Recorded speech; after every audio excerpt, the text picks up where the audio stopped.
Start at our human common ground. That's my strategy for the future.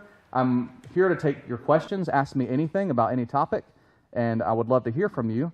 And it's so great to see your faces up here in Sautee, Nacoochee. Beautiful area, beautiful people. Thank you for your attention, and I look forward to your questions.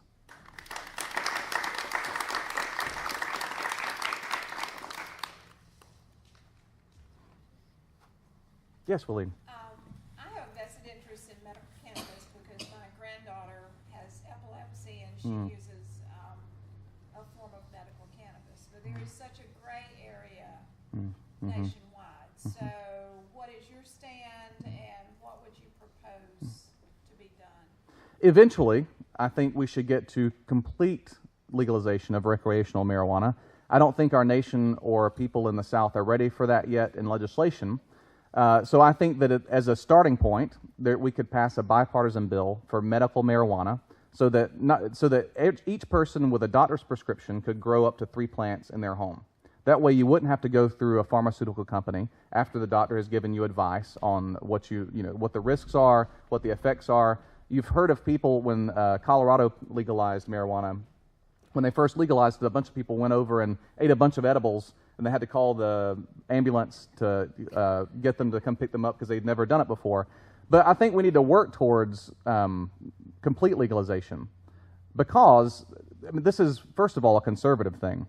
How are we letting the government tell us what we can put in our own bodies, what plants we can grow in our own backyard without selling it? This is a conservative issue. Over 80% of all Americans agree that we should legalize marijuana, and I think that legalizing medical marijuana at the federal level is the right thing because, like you said, it helps so many people in so many conditions.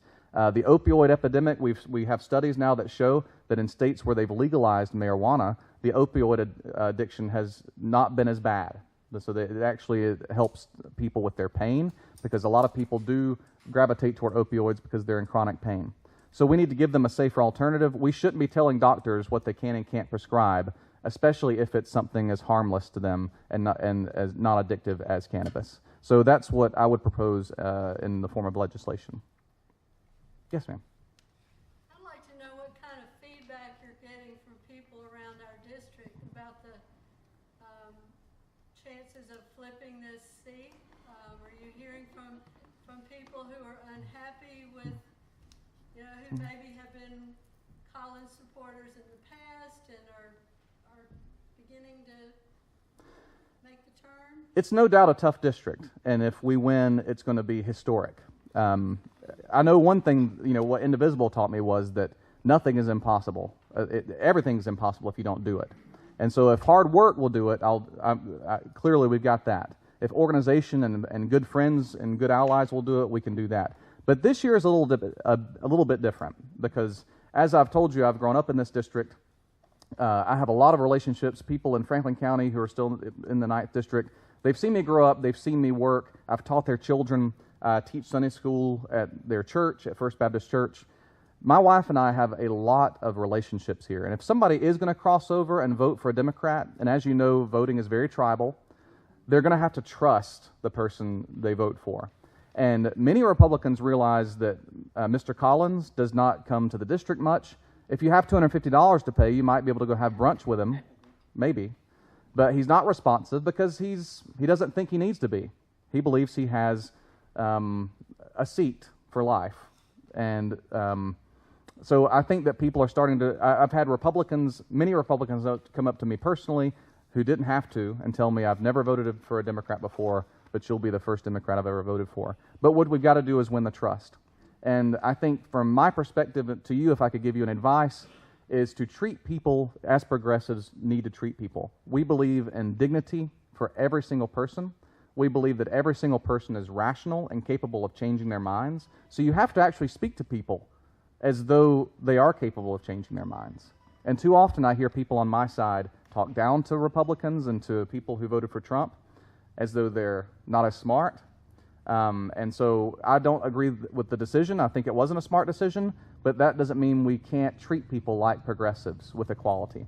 That's my message to all of my workers, is you have to assume the dignity and decency of every human being, whether they're on your political side or not.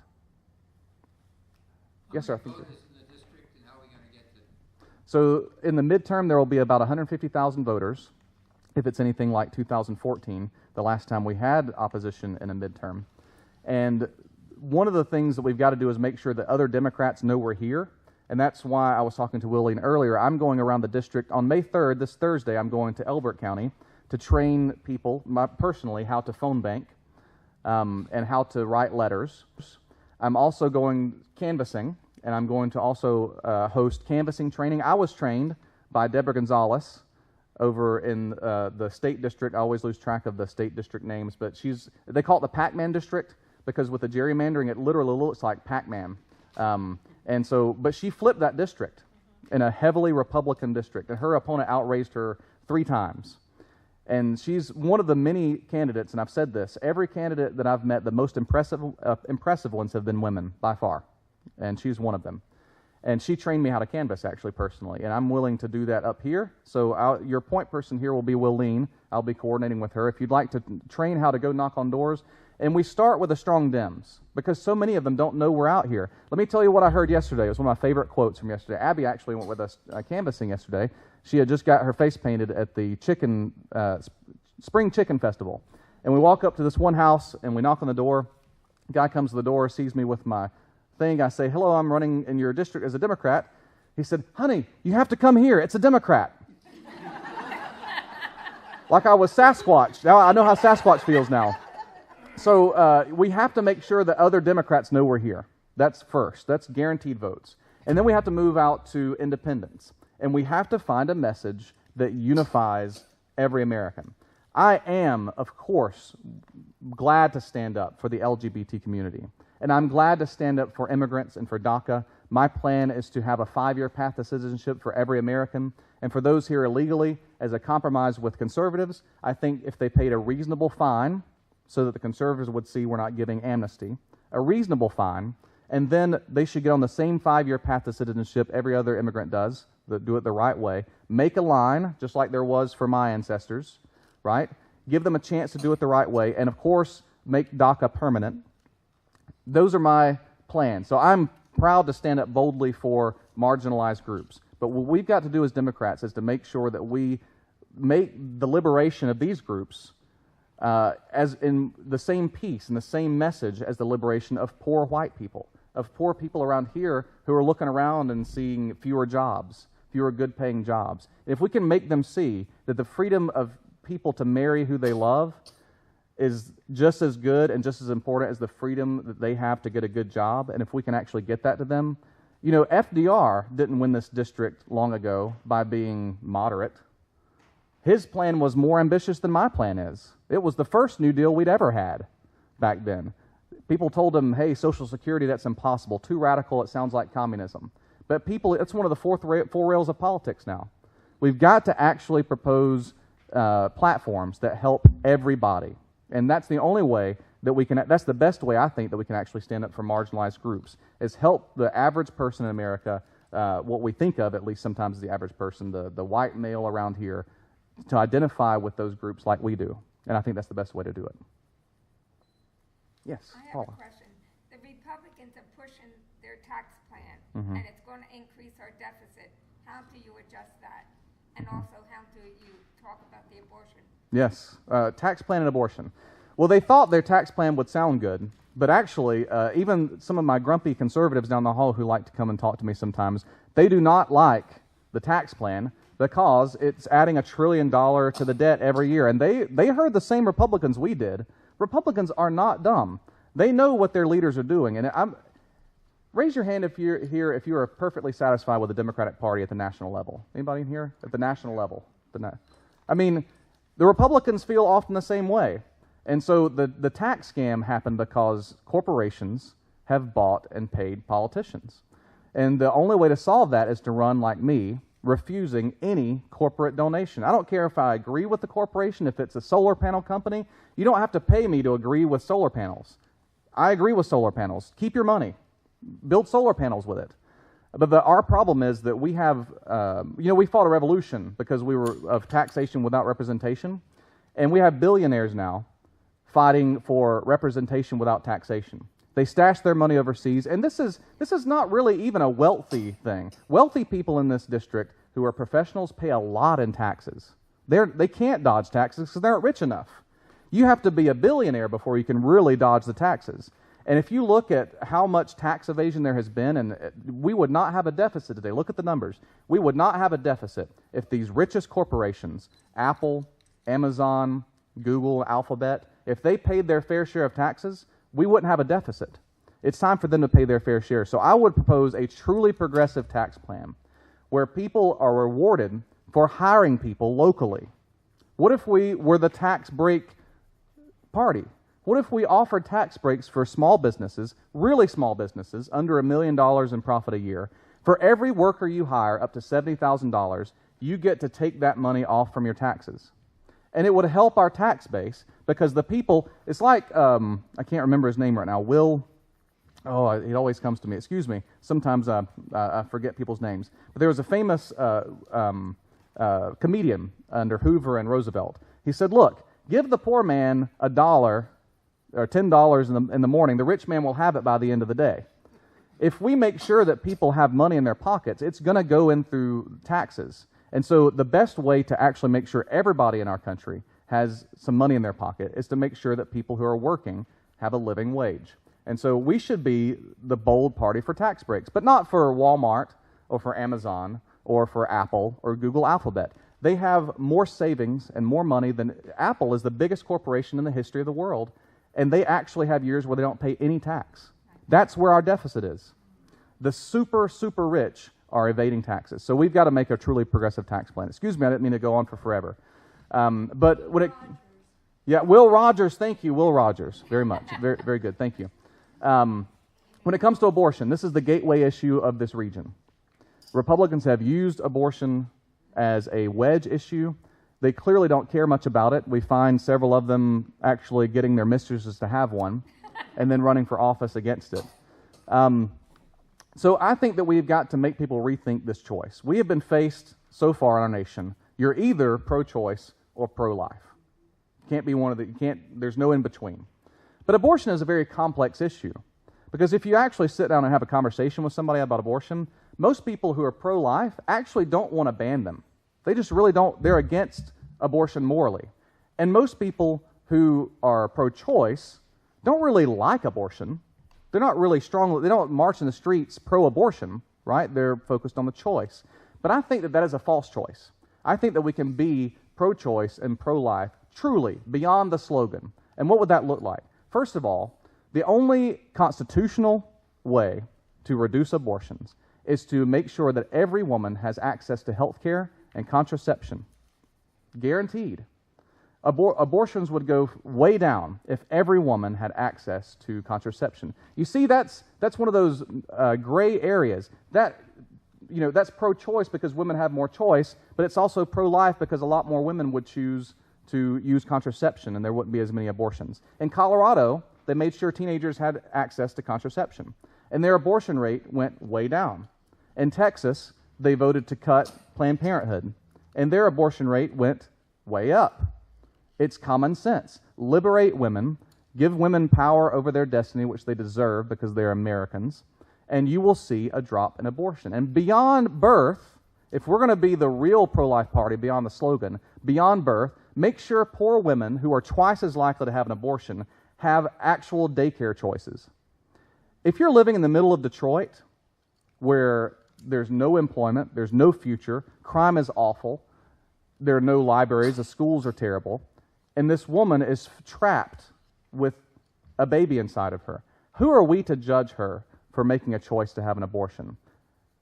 I will talk to pro-life people and say, if you are truly pro-life, you will make sure that woman in Detroit has a decent future for her child.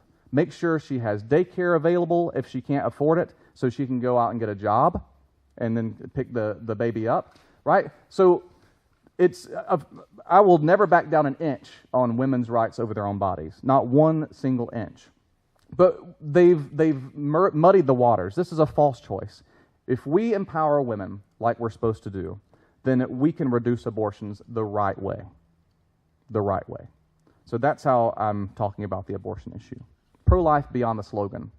Yes? I'd like to take the floor for 2 minutes. Oh, sure. And I'm a always been a Republican. Why should I listen to you? Because I'm a different kind of Democrat.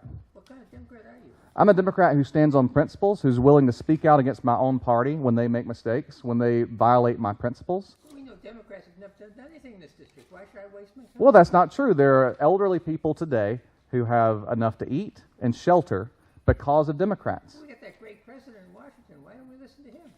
Well, the problem is that his budget that he came out with last year, after he promised not to cut Medicare, Medicaid, or Social Security, actually cuts Medicaid, Medicare, and Social Security. So you can listen to him all you want, but I wouldn't buy any of his steak, and so I sure wouldn't buy his budget. Well, I voted Republican for the last 15 years. Well, why should I vote Democrat this year? We should vote Democrat. My message is not to vote just for the party. I don't think a party is going to save us. I think that a movement is going to save us. And if you're wanting to join a movement that works for the future, for everybody, for your kids and mine, your kids deserve health care and so do mine. Your kids deserve a decent job and so do mine. If you want to work with me on that, I don't care what you call yourself, Libertarian, Republican, or Democrat, that's what I'm going to represent, the principle, not the party. Give him a hand. That was my debate prep. I didn't plan that. But man, what's your name, sir? Who's that? What's your name? Stan, thank you. That was good debate prep. Yes. I just had a question.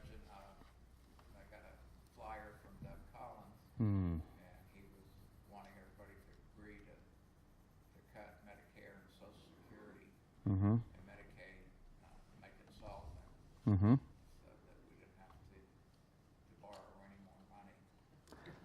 How large do you know how large they can cut Medicare or Social Security or Medicaid? I know one place he will stop. Now, I know Doug Collins is against government spending, but I can promise you he will stop at his health care and at his pension. That is my one promise. He will cut yours that you've paid into, but I can promise you he won't cut a penny of his or his family's. Because, he and his family get all their money from the government. Every penny of their money comes from the government. Their health care comes from the government. Their pension comes from the government. There are two strategies to winning this campaign. First of all, it's awakening the Democrats, the young people who have a new vision, who aren't propagandized, who have open minds, and to use reason with them and treat them with dignity, unlike the Republicans have, unlike the NRA has, to actually tell them we believe you, we understand your fears, and we want to work with you and for you and be your servants. That's one approach. But the other approach is letting Republicans know, do you see this letter? If you go and vote for Doug Collins, you may not like Democrats much, but I'm pledging not only to preserve Social Security, but to scrap the cap. How is it that I pay a higher percentage into Social Security than Steve Jobs would have? Under Reagan, they proposed a cut to Social Security investment so that they stopped it. I believe it was $119,000. If you're above that level, you no longer have to pay Social Security anymore. This is real. Under Reagan, and some of the Democrats voted for it. And this is one of the reasons why it's only going to last 10 more years. But if we scrapped the cap on Social Security taxes, it would be solvent for perpetuity. So that's one of my pledges, is to not only preserve Social Security, but to actually expand it to make sure it's solvent. They call us tax and spend Democrats. But unlike Republicans, we know we actually have to pay for what we invest in. So when we pay for it, we need to go to the people who have the most money, the billionaires and the billionaire corporations. They're not paying their workers enough, and they're not investing enough in the society that they benefit from, and they owe it. That's an obligation. When I pay my real estate taxes, it's pretty steep. It's not easy, but I know it goes to teachers and to policemen and to firemen. Imagine trying to talk about patriotism with a billionaire who says, I love the Stars and Stripes, but I don't want to actually pay for it. I don't want to pay to make sure my neighbor has good schools, right? So I think we need to start talking about what patriotism actually means, and that means a progressive tax plan. Yes, Virginia. I don't want to disagree with you, but I have to tell you, Doug Collins gets money besides from the government. He's getting it from the NRA. Right. He's getting it from Georgia Carey. Right. He's getting it from pharmaceuticals. He's getting it from big corporation. And he has a pretty big war chest that you don't have And that's something that everyone in this room needs to think about. This man standing in front of you right here is having to work every day to fund his campaign. And in doing that, he's going against a man that has literally unchecked and an open checkbook that he can write. And in order for this man right here to come around and talk to you and talk to everyone there, it takes money. And, you know, I'm not a big campaign contributor. I've never been that. But I can tell you this. We have to stand behind the people that we believe in. We have a candidate in front of us right here. And we also have another candidate, too. I represent as the chairman, you know, we have two candidates. But when it comes to, we finally make that final decision, we need to get behind you, not only with our writing letters, our phone calls, our signs in the yards, our bumper stickers, but we also need to, everyone in this room needs to also help this man make his goal of defeating Doug Collins in the 9th District. And he cannot do that without the funds for that. In the previous two Democrats that we've had running, they were able just to raise just a few $10,000 to run the campaign. And he's not going to win with that. Now, I know that we've got a lot of counties represented here, but you need to start talking to your people, even if it's just a small donation. If it's just $9 for the 9th District or $90 for the 9th District, do that you can help him move forward. And every little dollar will help. These flyers, his yard signs, they're not free. They're not free. And he can't self-fund his entire campaign. Yeah, so if you would like to give to my campaign, I'm on ActBlue. You can actually go to my website, McCallforall.com, and there are flyers over here that we've printed out that did cost money. And so if you would like to give, and like I said, and as Virginia said, give what you can. $5 a month I could do this. If all of my supporters gave me $5 a month, we could win this. I don't need Doug Collins' money, who has $1.5 million already from SunTrust Bank, Home Depot, the big corporations. They were giving him a reward for his tax scam vote. So I just need enough money. I need enough money. And I need ways to communicate with people with my message. So thank you, Virginia. That's very true. And I think we have to wrap up. Thank you, guys. I'm going to be around for a while if you have any more questions.